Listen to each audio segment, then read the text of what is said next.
Olha só, nessa questão aqui, então, o que que ele nos fala, né? Qual das seguintes afirmativas é verdadeira com relação aos hydrogen bonds entre as moléculas de água? Então tá, olha só, a gente tem as moléculas de água aqui, né? Elas são weak bonds. Então vamos ver lá, vamos fazer uma revisão aqui sobre as nossas ligações, né? Nós temos aqui então, olha só, o oxigênio se ligando com o hidrogênio. Esse oxigênio, que é um elemento, ele vai fazer uma ligação com esse hidrogênio aqui, que se chama uma ligação covalente. É uma ligação de compartilhamento de elétrons, né? No oxigênio, nós temos ali, olha só, 6 elétrons na camada de valência. Então, vou desenhar aqui, olha, em azulzinho claro, os 6 elétrons que o oxigênio tem na sua camada de valência, tá? Agora, já desse outro lado aqui, nós temos o hidrogênio. O hidrogênio ele vai apresentar apenas um elétron em sua camada de valência, tá bom? E desse lado aqui também, porque nós temos um outro hidrogênio. Esse hidrogênio e esse oxigênio, eles fazem o compartilhamento de elétrons, ou seja, o hidrogênio dá um elétron, o oxigênio dá outro. Isso forma uma ligação covalente, tá? Essa ligação covalente, ela é uma ligação forte, porque você tem um compartilhamento de elétrons, tá bom? Veja que nós temos ali também uma ligação entre íons, como por exemplo o NaCl, tá? Essa é uma ligação iônica, de caráter iônico, também é uma ligação forte, ou até mesmo entre metais, como por exemplo o ferro, né? Onde nós temos ali um mar de elétrons que fica em volta ali dos átomos de ferro. Olha só aqui, um mar de elétrons, e isso vai deixar eles todos juntos numa estrutura muito compacta, tá bom? Então, essas são as ligações que nós temos ali entre os átomos de diferentes elementos. Agora, se nós formos pegar interações intermoleculares, que são? O que é uma molécula, né? Isso daqui é uma molécula, olha só, gente.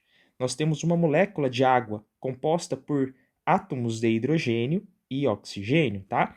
Então, se nós formos pegar aqui, olha só, diferentes moléculas de água, vou desenhar aqui, olha só, a nossa molécula de água, ela vai interagir com outras moléculas de água.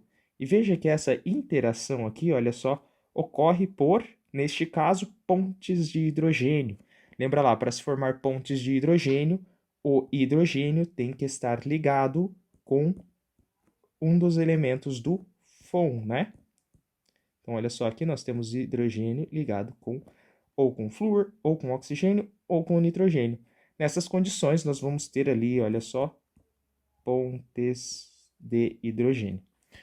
Veja que aqui não é uma ligação covalente que está sendo formada.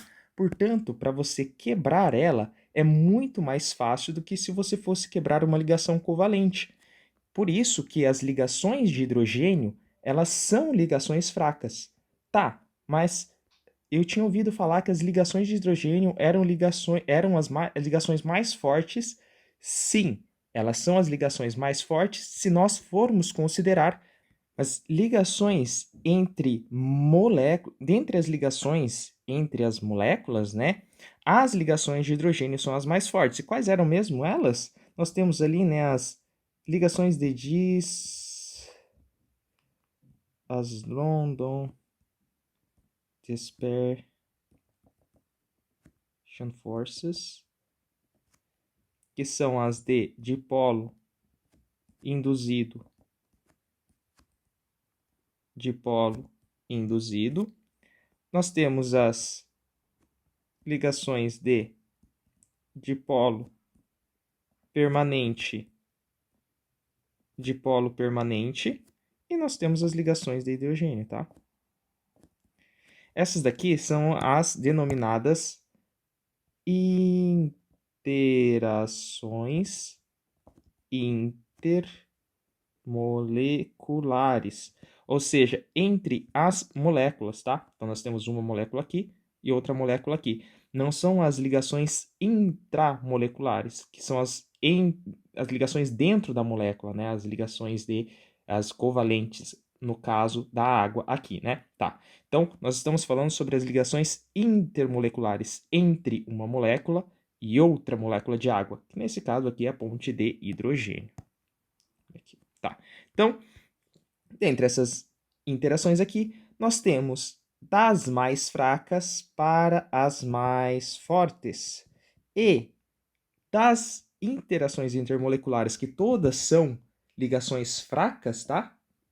Se formos considerar uma característica geral, todas elas são fracas. Porque se você esquentar aqui um pouquinho a água, você já pode passar ela para o estado vapor. Então você acaba quebrando essa ligação aqui.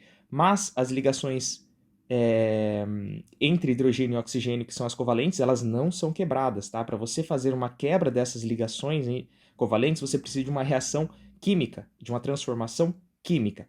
Já aqui não, para você quebrar aqui as interações intermoleculares, você só fornecer um pouco de calor que você consegue quebrar. Ou seja, é uma passagem de estado físico, tá bom? Aí é que está a diferença. Você não tem reação química acontecendo aqui. Por isso que a quebra das reações intermoleculares são todas fracas, mas dentre essas interações intermoleculares, a mais forte delas é a ligação de hidrogênio, beleza? Então, por isso, A1 a gente considera como sendo ok. They are strong bonds. Não, elas não são ligações fortes, porque justamente eu falei aqui para você, você consegue com um pouco de calor já quebrar essas ligações e passar de estado físico. As ligações fortes, elas serão consideradas como ligações covalentes, iônicas, metálicas, tá? Essas são ligações fortes. They are temporary bonds. Sim, elas são ligações temporárias. Por quê? Justamente é o que acontece aqui. Se você tiver a evaporação da água, você quebra essas ligações, essas interações entre as moléculas. They require hydrolysis to break. Hydrolysis é quando você faz a quebra com a água, tá? Mas essa quebra com a água, ela é um efeito químico. Por exemplo, quando nós tivermos uma molécula aqui e você vai adicionar H2O nela e o resultado vai ser duas outras moléculas e essa água vai ser incorporada. Como, por exemplo, pode ser o OH, né? Porque a H2O, a água é formada por HOH, bem simples aqui, isso a gente vai ver ali na nossa parte de orgânica, tá bom? Então, você vai poder tirar esse OH e colocar em uma das partes dessa molécula, tá? Nessa molécula 1, e o H em outra das partes. Bem simplificado aqui, gente, para não complicar. Então, veja que aqui nós tivemos uma quebra química, né? Aqui nós quebramos ligações covalentes, que antes essas duas partes aqui eram ligadas nessa molécula por uma ligação covalente. Então, isso é a hydrólisis utilizando a água para quebrar. Então, não, as ligações de hidrogênio, elas não participam da quebra de hidrólise, ou não precisa de hidrólise para quebrar as ligações de hidrogênio, beleza? Por isso, gabarito 1 e 3.